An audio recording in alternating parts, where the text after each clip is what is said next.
Welcome back, everyone, to the Geeks, Geezers, and Googlization Show, the home of Googlization Nation, where we talk with HR and business thought leaders about the crazy shift going on all around us and explore the disruptive convergence of technology, business, and people. Here are your hosts, Ira Wolf and Jason Cochran. Hey, welcome back, everyone, to another episode of Geeks, Geezers, Googlization. Thank you for being part of Googlization Nation. I'm Ira Wolf. And I'm Jason Cochran. If you think this is just another podcast, think again.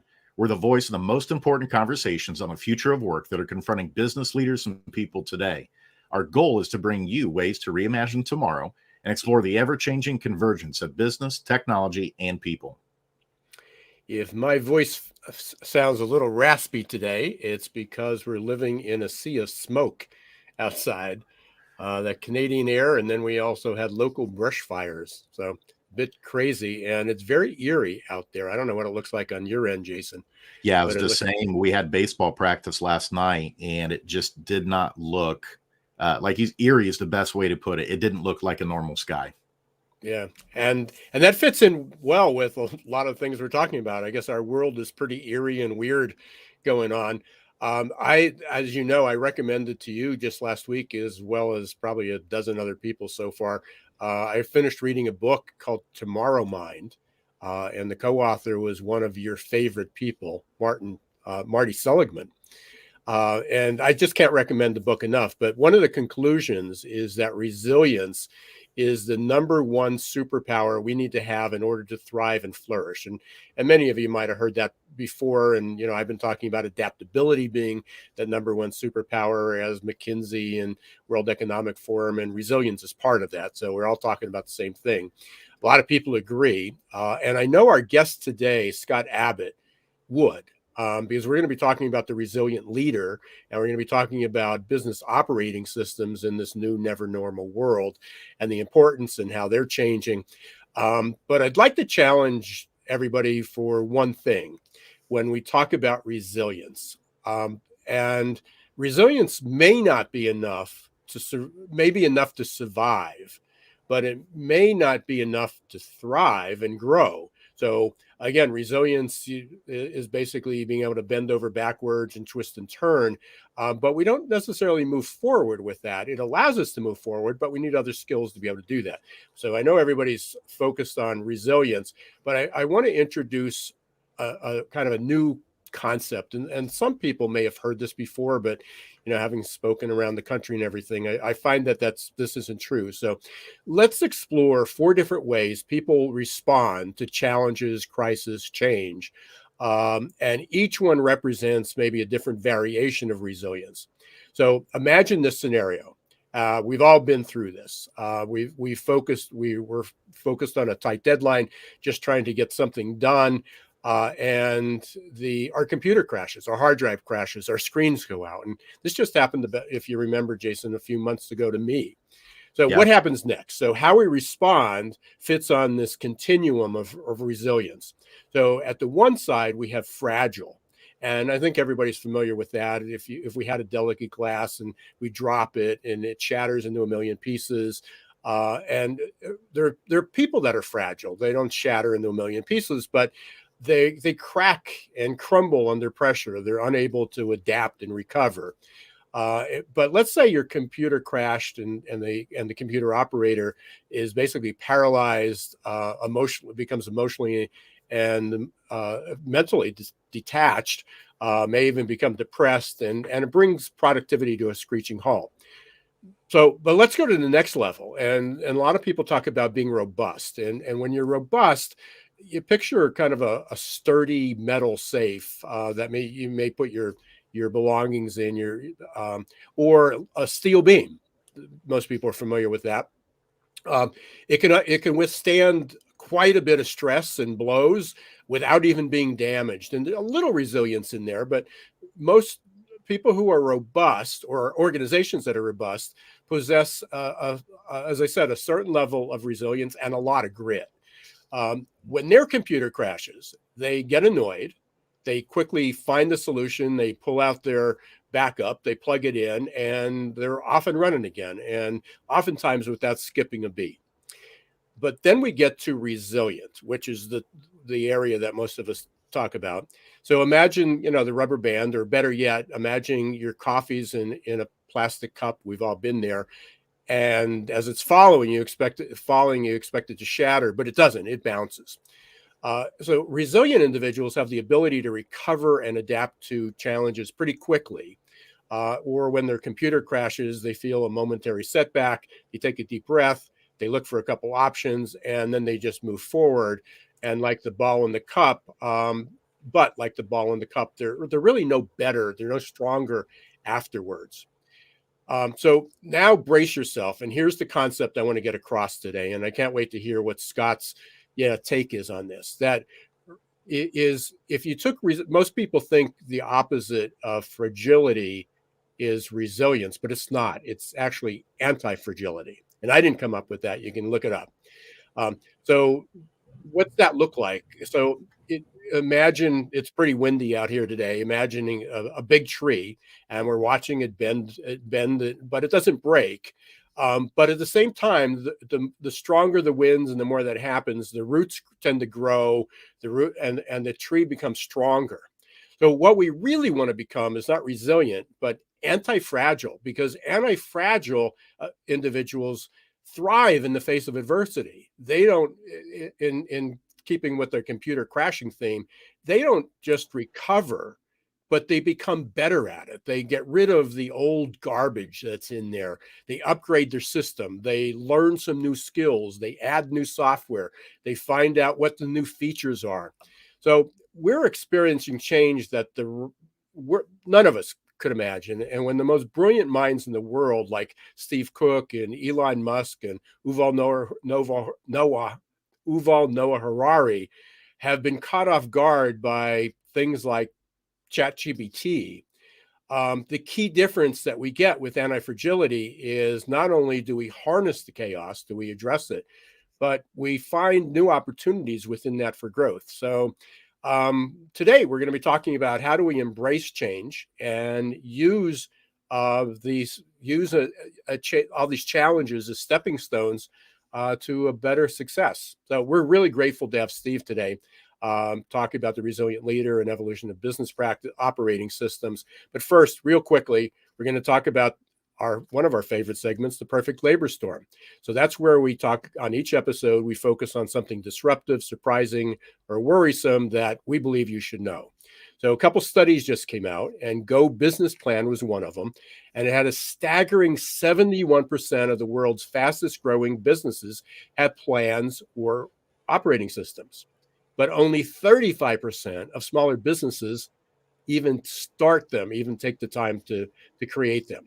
And according to Harvard Business Review, 95% of employees don't understand their company strategy. And it's not just that the business struggles with this. It's not only businesses struggle, but only less than half of nonprofits have a written strategic plan. Yeah, a lot of that is shocking, Ira. And what you just shared made me think back to how things were just 4 years ago. Very few people were working from home.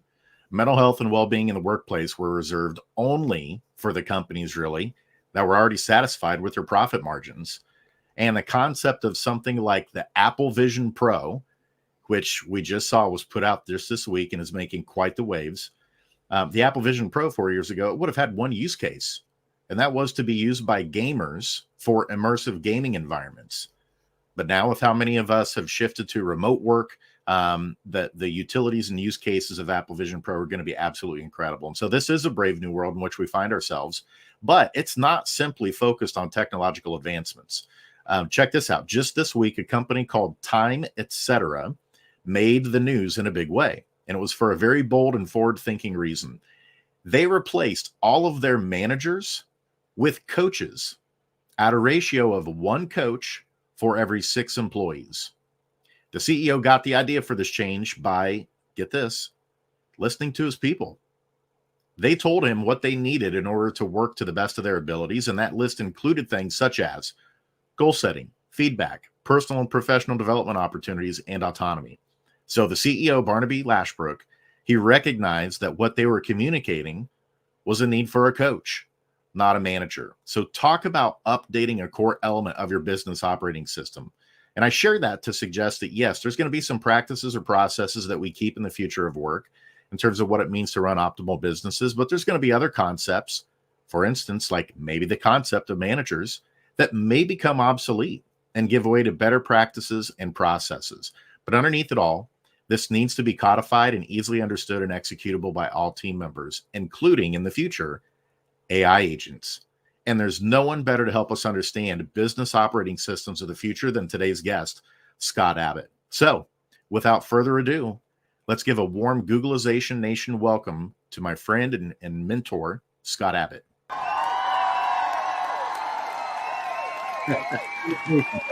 I can't see all those people clapping, but I'm sure they're there somewhere. And thank you for that. Thanks, guys. They absolutely are. Absolutely. Well, we're thrilled to have you on today, Scott. And as you heard, there's a lot going on in the world, as you well know. But maybe before we get into the meatier elements of what we talk about today, let's just kick things off by letting our listeners know a little bit about you and the work that you do and how you came to become one of the world's foremost gurus on helping businesses create the right operating systems. Well, guru is a big word. Thank you. One of my values is humble confidence. And so I would say guru, maybe not, but certainly am doing my best to be as knowledgeable as I can when it comes to business operating systems and moreover, the best mechanics, principles, strategies to help people succeed and prosper in business, work, and life. So Ira, with your intro, and Jason with your comments and having listened to the show before, love the theme, love the purpose, the why of the show and what you guys are all about. So first and foremost, thank you for having me. Thank you for the show. All of us are better off for it. So I appreciate that. Yeah. So, 35 years in business, 57 on this earth. I can, probably say my purpose, cause, passion, borderline obsession, and given your intro, borderline activism is helping companies and moreover, the owners and the leadership teams of those companies do as best they can in, yes, business, work, and life. And because of some of the dynamics of the world today and this word systems, which seems to get both thrown on the bus and it's a pejorative and the good and the bad. I do believe, as Isadora Sharp, the founder of Four Seasons Hotel, said, systemize the predictable, dehumanize the exceptional. I actually believe that the more intentional and focused and disciplined and rigorous and resilient and all that good stuff you are on good systems, the more we actually free ourselves up to be better human beings. So that's my obsession today. I do it as an advisor, as a coach, as an investor, as all the above. And at the same time, I try to have some fun in life and take care of my family and friends. Absolutely. And you eat your own dog food. And I'm not saying that just because your new dog Harley is in the background, but you do. Anytime that you're focused on growing or stepping into a relationship to help invest in companies, you always make sure one of the first questions you're asking is, what kind of operating systems do we have in place? What do we need to do here? So a question for you, you heard at the outset in our segment, The Perfect Labor Storm, there's still so few companies, surprisingly, that are still running on an operating system of some kind. In your wisdom and expertise, why is that the case? Well, truth be told, every company is running on a system.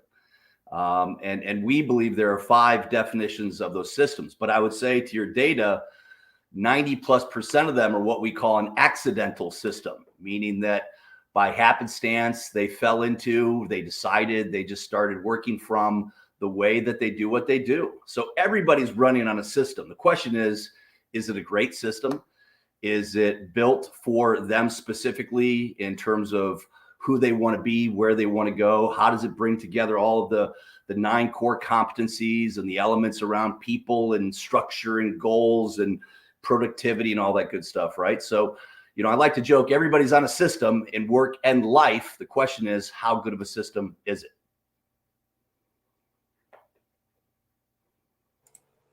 And with that, I mean, if people are running on accidental OS, then how do we get them from accidental OS into a better operating system? And maybe even a tie into that, Scott, before we get too deep into this, we may have some listeners that are like, okay, I'm hearing you guys talk about an operating system, but what is that? So maybe start with a definition of an operating system and then an example of what a good one might be.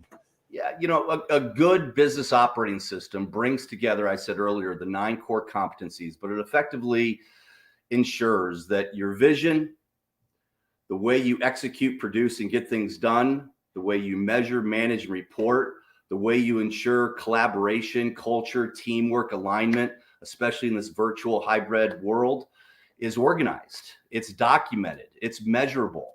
There's an old quote attributed to Ronald Reagan, although if you watch the TV show Chernobyl, he took it from the Russians and then he used it kind of against them. But that quote is trust but verify. And especially in today's era where we've got literally 5 generations in the workforce, this hybrid reality that we're in, and then all of these dynamics, both good and bad, popping in the world. You talked about the new Apple device, ChatGPT, AI. I mean, to quote another movie, Kevin Costner, baseball movie, right? We're dealing with a lot of stuff. And so what a great business operating system does is it brings together all of this stuff and ultimately helps you ensure that you're doing things smart, you're healthy, you're productive, you're minding your P's and Q's, you're hiring right, people are confident on the roles and responsibilities, and they're doing that X's and O's, the blocking and tackling. I like to talk about running a company's like building and owning a great home. And without a foundation, just like a chassis in a car, you just don't have that confidence to get from here to there. So in simple terms, a great business operating system is like a foundation to a house or a chassis to a car. And it brings everything together so you know what you are, who you are, why you do what you do. So do they being customers, the market, suppliers, employees. And so that everybody's hopefully living in harmony, working well, and producing the results that you want. That's it. Come off mute here. So Scott, obviously to accomplish this, I mean, the operating system, good, bad, or indifferent, accidental or planned, doesn't happen in isolation. It requires leadership. So I want to explore 2 things with you. First, we titled this The Resilient Leader, and you talk about that in your bio and what you've done. So want to talk about the resilient leader, get your take on the anti-fragile. I don't know. I assume you might be familiar with that 100%, model. 100%. Yeah. Fully agree. And so where does that fit into this?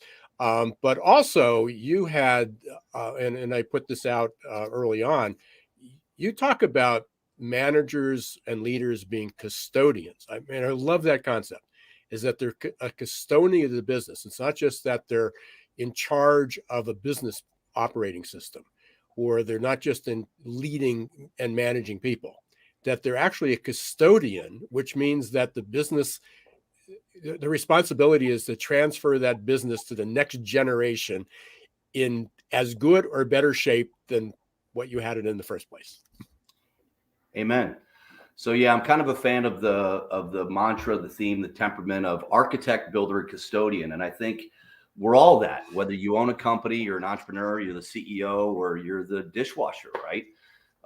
At the end of the day, I go back to one of my values on humble confidence. I don't want cocky, arrogant, aloof, abrasive, but I also want to know that my pilot is confident and is going to land us, and my surgeon knows what they're doing, and anybody who's in a position of importance and ensuring that people are safe and taken care of. So as I listen to the start of your show and the question right there, I think the challenge with the world today is, and I will say this, I said it to Jason many times when we've gotten together, I think 98, maybe even 99% of humanity are good people. They mean well, they want to do well. They get up in the morning and want to be a positive influence and contributor, and they go to bed feeling the same way. We just have a society, because of technology and what's going on at this time, right? Life and business go in seasons, where it seems like we got all this finger pointing. But it's just a small minority. Unfortunately, in a world of billions and just in the States, 350 million, 1% of 350 million, still a lot of people are doing goofy, nutty things. And so I think at the end of the day, this concept of what's it take, it's all of the above. Jim Collins has been very forthright on this one. It's vision, it's brawn, it's head, it's heart, it's planning, it's strategy. And so a big theme for me is and both. And I think when you talk about management, I get the idea of coaching, but not everybody's a great coach. And there's a challenge that I have with that one. If you're not equipped and qualified, I've actually seen people get the label and assigned a coach, and they actually screw things up. So I believe in what's called LMTA, leadership, management, teamwork, and accountability. And if you have a great system where you blend context and content, you're able to accentuate and nurture and develop decent leaders into really good leaders. And on the inverse, right, management isn't a negative, it's a positive. Because really what you are, Ira, to your point, is you're a steward, you're a custodian. Your job is to make sure that things are good, that the dishes are clean, that the trash is put away. If you're the CEO, man, that's the coolest CEO in the world. You guys have heard the inverted pyramid and servant leaders. Great leaders embrace and appreciate that custodial concept because it's just more sincere and genuine as opposed to, again, title-based and I'm the boss and do as I say. Scott, with the work that you've done with so many different companies, you don't have to give names. Obviously, we don't want to get you in trouble here. But can you give us what are some of the characteristics of the ones that really stand out in your memory that got it? And they had incredible operating systems where their people were cared for, then their people were taking care of the company and making it advance. And then on the flip side, who are the ones that just didn't get it and couldn't get it together? And what were the reasons for that? Yeah, I think I've been accused of being a 50-something-year-old millennial. So I'm pretty active on social media. And my midlife crisis is I started getting tattoos. And this tattoo is grace and grit for perpetuity. And I would say the awareness and appreciation of the duality of grace and grit is a key foundational. If they're not great at it, at least they understand and appreciate it for leaders to get from here to there. And then by extension, their teams. I think, again, back to concepts around leadership, management, teamwork, and accountability. But I've professed and believed that the four cornerstones to trust, and frankly, a big part of resiliency. And Ira, yes, I'm a huge fan of anti-fragile versus what other people think it is, and that's more sensitive. But I think those four cornerstones are authenticity, empathy, logic, and perseverance, which is a major attribute and component of resiliency, right? And so when I check in with a prospective client or an investment, and I want to get under the skin and go deeper than the spreadsheets and the business plans, guys, I'm trying to go into the DNA side of things. I'm wanting to know what makes them tick. I'm wanting to know, can I trust and entrust their head and their heart? Again, back to the concept of stewardship and custodians. And I would say a central theme in my life today is this concept of and both, and just ensuring left brain and right brain and culture and economics and production and sensitivity. And therein lies the rub. It's hard. It's really, really hard making things simple. It's not easy to go from what you guys said at the start of the show in this conversation to execution. And again, yes, I'm very partial to business operating systems. I'm an investor in one, full disclosure, 90.io, a very popular, globally recognized digital business operating system. I've got other companies that specialize in helping small startups, early stage and large mid-market companies implement business operating systems. I actually call them company operating solutions when you get into bigger companies. And again, I just think it's important to appreciate and embrace the fact that context and content, head and heart, code and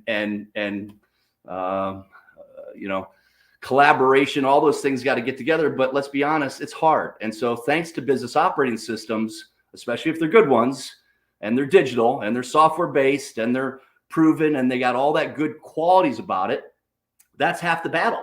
Most people make it up. Most people just assume. Most people believe that their business, AKA what they sell or serve to make money, is the same way that they actually run the company. Wrong. And that's why 92% of companies go out of business. There is a distinct and important differentiation distinction and synergy between a company and a business. And if you read Collins, Porter, Drucker, any of these guys, that's what they'll tell you. Companies run businesses. Businesses that think it's the same way as running the company can't scale, can't grow. And if they do it with a lot of frustration and pain and herky-jerkiness. So again, great systems coupled with great people doing the right work at the right time. I believe that's how you ultimately ensure resiliency and more success, and as important, less frustrations, bankruptcies, and all that stuff that typically happens with small companies. Having sat through more meetings and planning sessions over my lifetime than I care to think about, how do the companies you work with avoid getting bogged down in building the process and systems? Because especially if you're working with a technical group that they love the details, dotting the I's, crossing the T's, talking about it, thinking about it, holding meetings, and all of a sudden no work's getting done. So what's your magic advice, your holy grail to say, how do you make a blend of both and? Yeah, well, I would actually, in my opinion, I think it's the inverse that causes more problems. It's not that people are focused on implementing and aligning two systems. It's that they're basically just they're blowing in the wind, man. They haven't attempted even to go there, or they just assume it does. So, again, not to overtoot our business operating system at 90 and what we do at Boss Up and Straticos, but to your point, this concept of compartmentalization and ensuring that you have structure and protocol and frankly rules. This is another thing about society today. It's like systems and rules have become bad. No, actually, if you think about the world we live in, without systems and rules, it would be absolute chaos. The problem is that people ultimately are behind systems and rules. So Ira, to your point, the importance of an appreciation of, let's say, the Pareto principle, for example, the 80-20 rule. Well, flip that on its head. We know, and it's been proven, that on average, 20% of most companies do every day in and day out generates 80% of the results. And so what I would advocate for is let's get that 20% that generates the 80 down right. Why do we hire smart people if we tell them exactly what to do every day?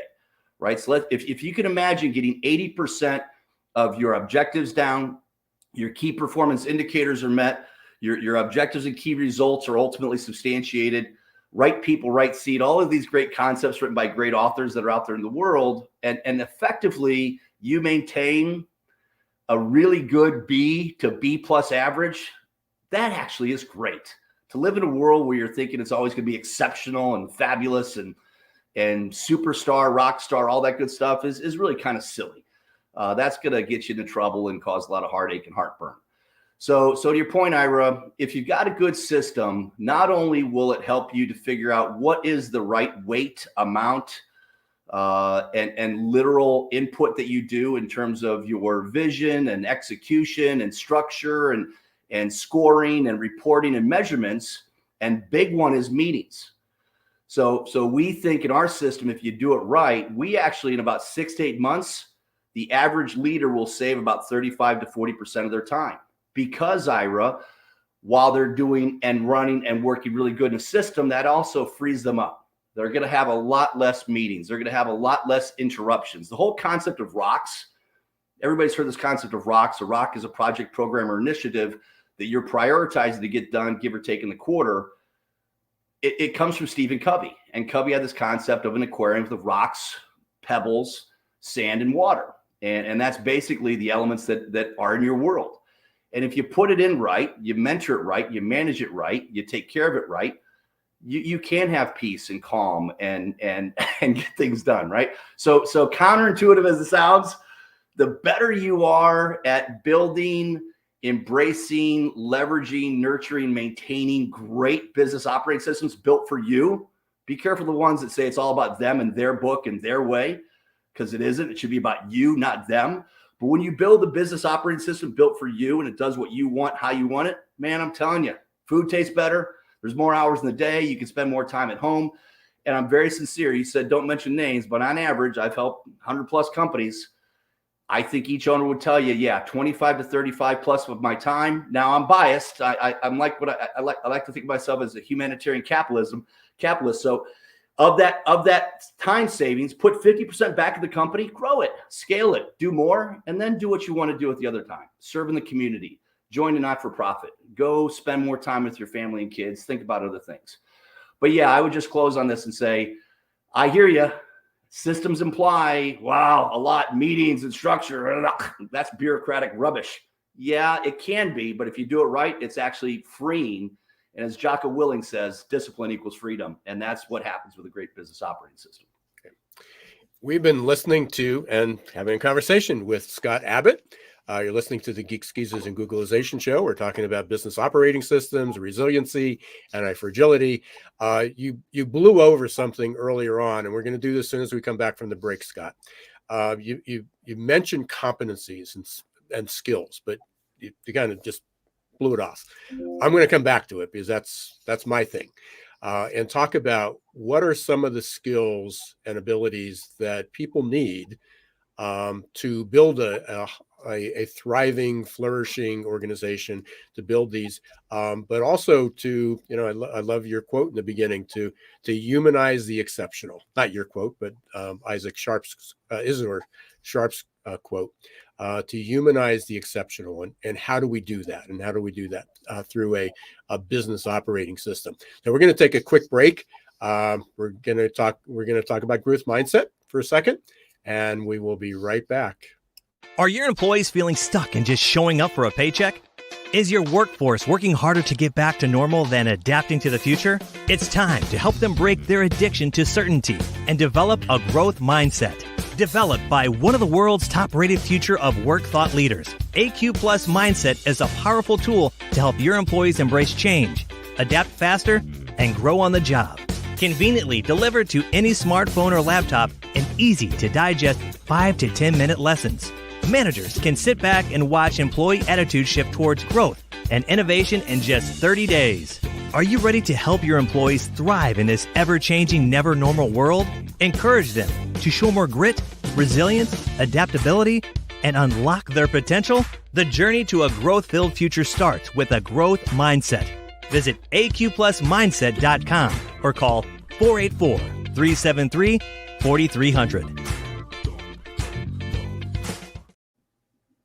Hey, welcome back, everyone, to Geeks, Geezers, and Googlization. We're talking with Scott Abbott today. We're talking about business operating systems, resiliency, anti-fragility.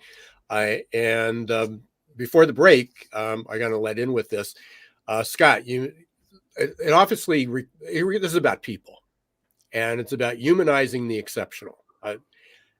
What are some of the traits or characteristics, and hopefully one of those is growth mindset, which we just heard about, but what are some of the other skills and ability or traits that you've seen kind of across the board that people either need to develop or they're naturally gifted at it? It means to leverage that. Yeah, well, by the way, props to your I know as a little explanation of one of the companies here, but I love the words, and a lot of that is at the heart of your question and an answer. So, when I do mentoring, coaching, any intensive one-on-one work, I do start with, let's just make sure we're embracing the 4 cornerstones to trust: authenticity, empathy, logic, and perseverance. And I might give a little additional, what specifically does that mean? And I genuinely believe if you start with that as the foundation, the protocol, if you will, the agreement, right? Expectations are kind of lazy. Agreements are more, I'm with you. And if you acknowledge that agreement, so the best way to go is expectation, agreement, acknowledgement. And if we acknowledge that those are the 4 cornerstones, that sets us on the right path. But if you're looking to more of that, qualitative, in addition to specific credentials around business acumen or a specific competency and skill in accounting or engineering, logistics, shipping, inventory, what have you, growth mindset, a willingness, a readiness to learn, to listen, to evolve, right? We live in a society that's pushing and promoting instant gratification. I think you've probably heard this one before. The destination is the journey. Evolution, not revolution. And unfortunately, because society and media is colliding with reality, and that reality is it takes time. And so intestinal fortitude, which is like perseverance, an element of being anti-fragile and resilient. So really, I think at the end of the day, it's a readiness and willingness to evolve, a readiness and willingness to listen and learn. We could go back to the mindset around custodials and stewardship, and genuine, authentic willingness to lead with humility, but confidence. And I said earlier, and I'll say it again, I think this embracement of and both, knowing that typically the truth is somewhere in the middle, and that it's a blend of all of the above. It's complicated, it takes time, but I think, growth mindset, but just a realistic mindset at the same time is critical to get, from wherever you are to where you want to go, be that in business, work, or life. Scott, I want to start asking some questions now on the back of that regarding the future. So we want you to put your Nostradamus hat on, get your crystal ball out, because there are no wrong answers here, but we want to hear what your predictions are for the future. And specifically thinking about, we cued the conversation to talk about how many people are remote working now, right? And Apple Vision Pro just came out this week, which is going to make it even more possible for people to be productive and do it in a healthier way, working from home, where they're still connected with other people in new and different ways. What does this look like in the future when we're talking about operating systems for people? What are the things that maybe are going to be the same? What are the things that you think are going to be different or possibly change? Yeah. So shout out to my brother, Mark. He's the founder and runs our software company, 90.io. And he's writing a couple of books, but most of them around the theme of work and the new age of work. And at the heart of this is this concept of work-life balance. That paradigm, I might even argue it's more of a paradox, if you know what I just meant by saying it that way, I think is absolutely going to shift. I'm blessed, I'm privileged, I'm fortunate where I'm now at a place in my life now. I've also busted my butt for 35 years to get here, and I continue to bust my butt. I don't think I'll ever retire like my dad did. Mark and I talk about that all the time too.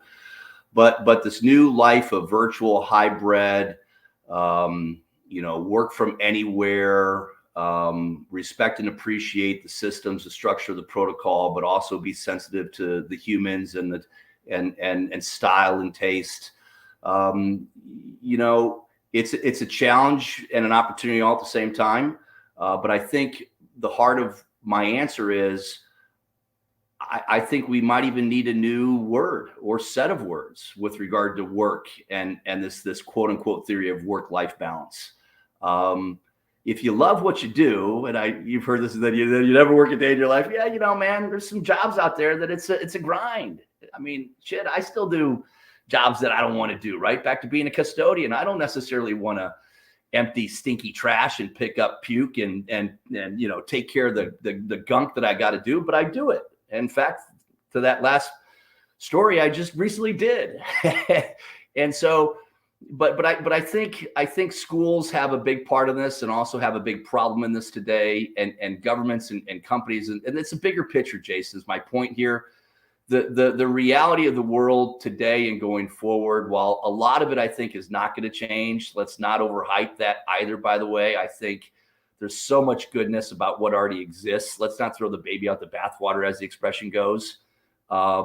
But I do think this dynamic, the fusion of work and life from where, who, how, when, it's almost like we need a new vocabulary or a new way to describe things, because I just think that's reality. So we talk about work-life balance. You mean life?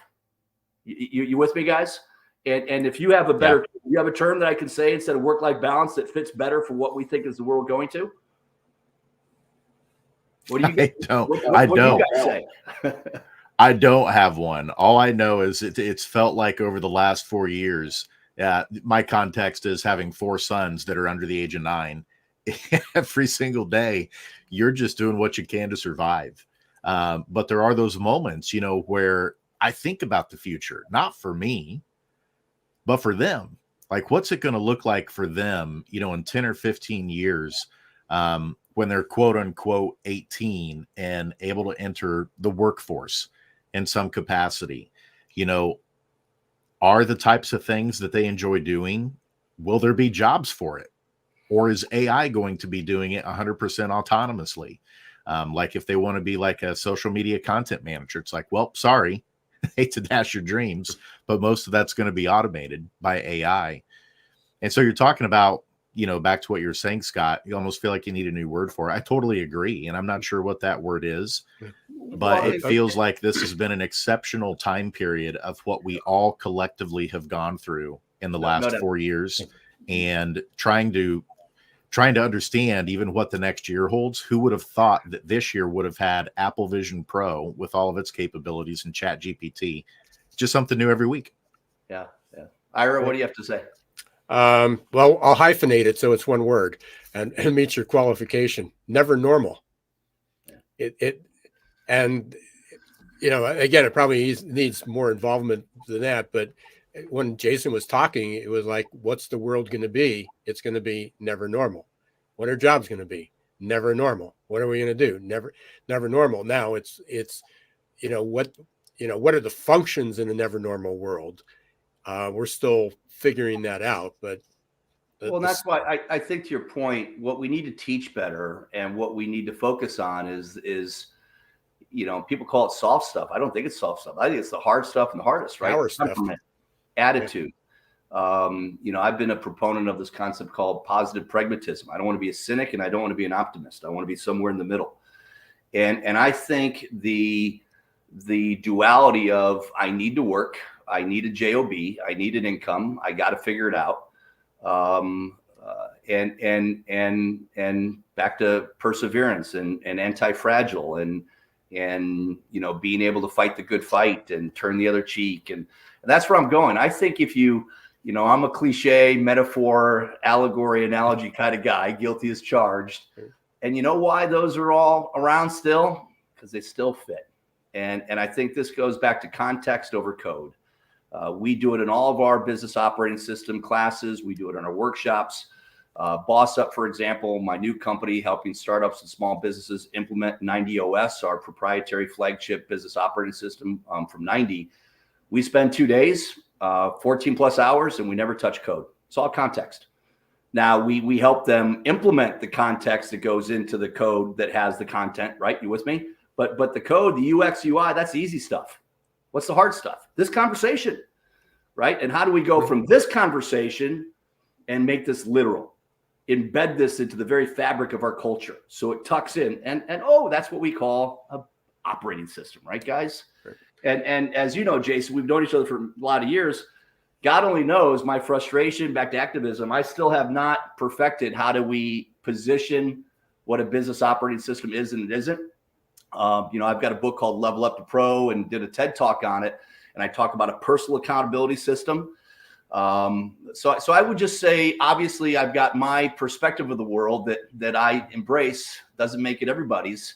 But I do believe to the question, to the heart of the issue, and moreover where we're going, if we can embrace and understand that we do need structure, we do need rigor, we need principles, we need rules, we need literal machinery, mechanics to drive, to go, to get from here to there. And we also need to embrace and understand the soft stuff, if you will, right? Your attitude, your temperament. And we got to figure out how to package this in. I'll tell you guys, back to work. This data may be somewhat off, but I'm just going to give you the ballpark. I read this not too long ago, and you talk about a concerning statistic. Gen X, and I'm on the higher end of Gen X. Let's just say baby boomers, for all intents and purposes, we have 5 generations in the world and even in the workforce, right? Great generation, baby boomers, Gen X, millennials, and now Z. Well, I believe statistically speaking in the United States, Gen X is almost 50% the size of baby boomers and millennials. That's correct. And so what that means is our shelf life, because we're humans, is half the time in politics, in business, in religion, in healthcare. And if we are not stewards and custodians and passing it on, if we're not responsible for planting seeds under which the shade of the tree we shall not sleep. And Jason, this is where I have a little bit of a problem on the initial concept you presented today, that this company went out and hired a bunch of coaches and got rid of the other people. A coach in title only can actually be more dangerous than it can be beneficial. Trust me on this one. I spend my life in this area. Just because I wave a magic card that says thou art coach does not make me one. In fact, speaking of anti-fragile, I've seen a lot of people mess people up, maybe with good intentions, but it's like pushing Humpty Dumpty and not knowing how to put them back together again. So we could go data all day long, but that's one, guys. You tell me that if we have half the shelf life in this one generation and we're not implementing paying it forward, being custodians to the next, and that group's not then getting the type of mentorship and coaching that it needs, if you think we got some issues now, and that actually is where I probably have more concerns, is on that data point than a lot of the other ones that are out there in the world today. We just dove into a really robust conversation here. Unfortunately, regretfully, we're almost out of time. What I would say, though, is when you're talking, two things. When you're talking about kind of the new word or the new definition for work, and we're talking about generations, the shift is that we've moved from my generation as an older baby boomer of living to work to live. And that sort of sums it up. And what does that look like, and what's that transition? The other part of that you mentioned about you'll probably never retire, either will I, at which Jason knows and most people know. But I heard this the other day. It's not about career retirement or retiring from your job. It's skill retirement. It's that there's skills we had that we need to retire, and then you go on the next phase, even if you're not working. There's just a whole new skill set you had. And the soft skills, we grew up. I mean, soft skills were soft skills, communication, team building, collaboration, emotional intelligence was a soft skill. The new term for them is power skills. They're power skills, and they really are, because it's what's going to differentiate them. Well, and to your point on this one, right? Those transcend vocation per se. Those transcend. I'm an engineer. I'm an HVAC implementer. I'm a doctor. I'm a lawyer, right? And that's why I think that term of soft is actually, it needs to be almost inverted. To your point, Ira. Right. Yeah. Before we dive into our lightning round questions and some of the questions that Jason has for you, I always like to kind of end this segment with one question, and the question is, what should we have asked you that we didn't?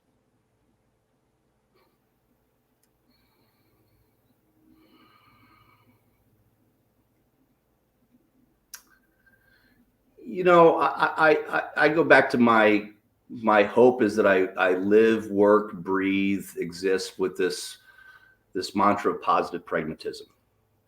But Jason, you said about 10 minutes ago, I've been on this earth for a while. I've been blessed to work all over the world. I've seen dark days and wonderful days. I've been in the gutters and I've been at the top of the mountains. I'm a positive pragmatist, but the question I'd ask me is what keeps me up at night? And I am having more sleepless nights than I've had before. And what bothers me is, and to your point about anti-fragile, I think one of those is you do need to have a quote unquote convenient memory. You got to forget some things and not let them linger and metastasize and become bad things. But guys, the heart of this conversation has got me up at night. And I can't save the world. I'm often reminded of the story about the old man walking down the beach and sees this kid putting back starfish. And he says, "Hey kid, you ain't going to save all the starfish." He puts one back, looks up at him and says, "Yeah, but I saved that one, and I'm going to save the next one. And I'm going to do the best I can with what I can do." And so for me right now, I know you guys might go, "Oh, really? How's this tie in?" Business operating systems. I believe that if you look at businesses and companies, the fact that so many companies are are lackadaisical, almost ignorant, is sad, it just blows me away. And I believe that if everybody runs a company better, be that small, big, large, mid-sized, what have you, right?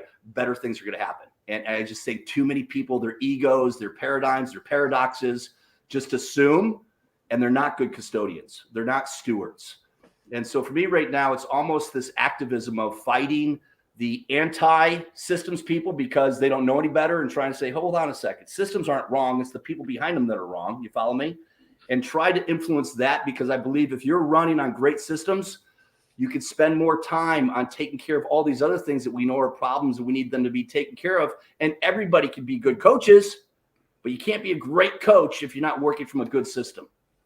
So what's the question? What keeps me up at night? And the fact that there's not enough companies running themselves as well as they can and should, because it's not that complicated. It doesn't need to be that long or expensive. They just got to get out of their own damn way. Good stuff, Scott. And that's a perfect segue into the lightning round. You've been very forthcoming today. You've been your authentic self, been telling some personal stories, and now we're just going to take it to a whole new level to let our listeners get to know you a little bit more. So let's start with this one. Favorite band or favorite song? Favorite band. You know, I've been a big U2 guy my whole life. I do have some I'd love to have a couple of bourbons with Bono. I think sometimes he tends to, speaking of, one side of the street and the other. But I'm just a big U2 guy. My generation, so I grew up. So, and the list is long in terms of the songs that I rock out with. Right now, lately, I've been a great Chris Stapleton fan. I've been doing most of my workouts, my runs, and my drive time with Chris Stapleton. I was so inspired by his singing the national anthem at the Super Bowl. It was so freaking cool. So, but U2 is my tried and true number one. I love it. And both of those, first time those have been mentioned on the show. So kudos to you, Scott. You brought it. Yeah, first time. How about this? If there's one person in the history of the world that you could spend the day with, who would it be? You guys are going to make me cry. Because I actually was thinking about this earlier today. I know what my answer is, and it's not corny, it's not cliche, and thank God I'm going to see him next week. It's my dad. He's my hero. He's fortunately a well-doing mid-80s guy, but I know I've heard this question before, from the Jesus to Malcolm X and everybody in between, and I think they're all great, but honestly, gang, my dad. I'll take any day of the week, any day of the year, anytime with my dad. I love that, and your dad would be proud to hear that, I'm sure. And that'll be a great trip that you have next week to spend time with him. And this would kind of seem like an odd one on the back of that one, but now we got to switch gears here because you were a little fired up a few minutes ago. So we naturally have to ask, biggest pet peeve. What's something that just gets under your skin?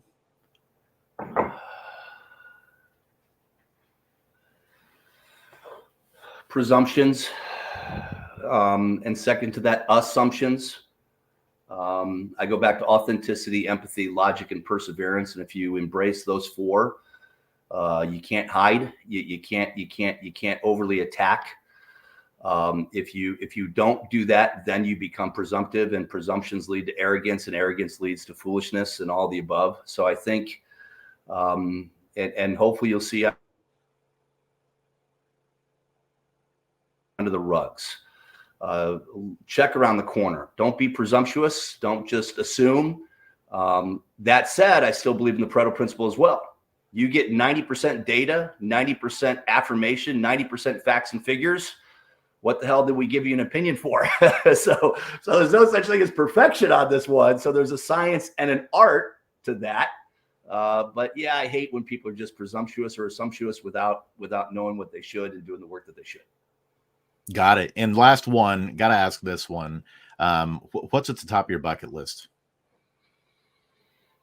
Hey, Jason, I'm not going to lie. And this goes back to Goethe and Gandhi and many people that I've read and been inspired by. Mother Teresa. If you truly believe and have a passion bordering on an obsession with what you're doing, why you're doing, and where you're going, and I've said it half a dozen times, and sorry if it comes off as if I've tried to plug something. I haven't, but I believe genuinely, sooner than later, if startups, small companies, whether you're a five and dime retail store or a tech firm or a HVAC company or a plumbing supply shop, the faster, better, stronger you put in a operating system to bring together all of these various elements that people need to be responsible for and running a good company, I promise our GDP will double. I promise people will sleep better at night. Relationships will be better. Marriages will be stronger. Racism and all this bad stuff. I'm not kidding. Stronger, better, and more specifically built for you operating systems will liberate us in ways that, you can only imagine, because right now we can only imagine because it's not a reality. So I'm driven by what I do. I'm passionate about my job, my life, my world. And sure, I don't mind a triple bottom line. I like income too, but the rhyme and reason for it, as Simon Sinek says, it's absolutely my just cause today. Awesome, Scott. Well, we can't thank you for being with us enough today and sharing your expertise and wisdom on these things. Again, folks, to reach out and connect with Scott, you can reach him on LinkedIn, Scott Abbott. You also can check him out at Scott Abbott ABC. Straticos, Boss Up is his latest company that just launched earlier in May, focused on building business operating systems to small companies. Check him out and learn more about all the work that he's doing to help make that become a reality, the things that he just shared. But Scott, thank you so much for joining us, and I'm going to send it back over to Ira as we get ready to close up. Yeah, I appreciate it, Scott, very much. It's great to meet. Hopefully we'll meet in person one of these days, and say hello to your dad. Tell him Googleization Nation says hello to him. Thank you. Ira, Jason, thank you for having me. Thank you for all the shows you've done, what you're doing. I know you got a great heart and purpose, cause, passion behind this as well. So keep it going. Kudos, and thank you very much. See you guys. Thanks, Scott. We covered a lot of ground there, Ira, We did. in 57 minutes. What were some things that stood out to you today? Well, I like this. There's a few snippets, and I always like the quotes, the things that are memorable. One was where Scott started with a quote from Isra Sharp, CEO of Four Seasons: "Systemize the predictable, humanize the exceptional." That I had to look it up because I missed the first part when he said it. An accident that everybody has a business operating system, but I love the accidental OS. Accidental OS, right? A lot of it is there. We talked a little bit about this custodian.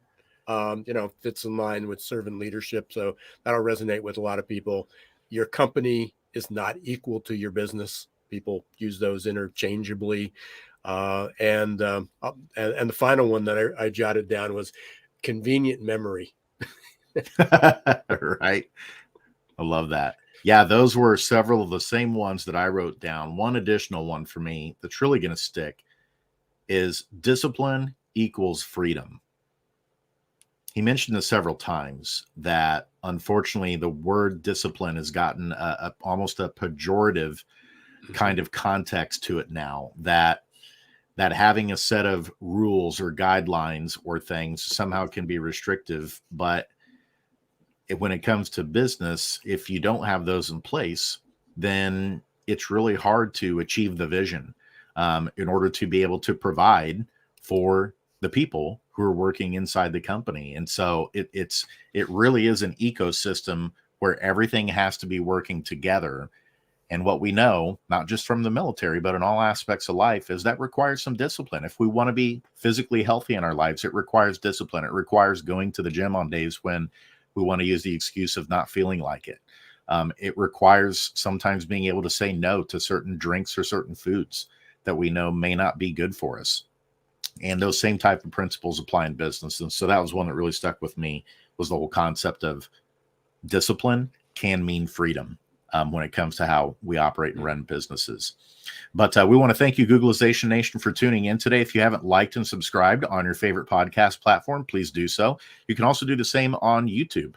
We're really growing our presence there, and we thank you for following us on that platform as well. But until next time, I'm Jason Cochran signing off. And I'm Ira Wolf. Thanks very much for listening or watching to Geeks, Geezers, and Googleization. As Jason said, if you're watching this on YouTube, please subscribe, like, share, put some comments, or if you're listening on Apple, Spotify, Amazon, or your favorite podcast, please do the same. Our audience is growing. On YouTube, we're actually up over 8,000 subscribers. So we're excited about that. And so thanks, everyone. And until next time, don't let the shift hit your plans.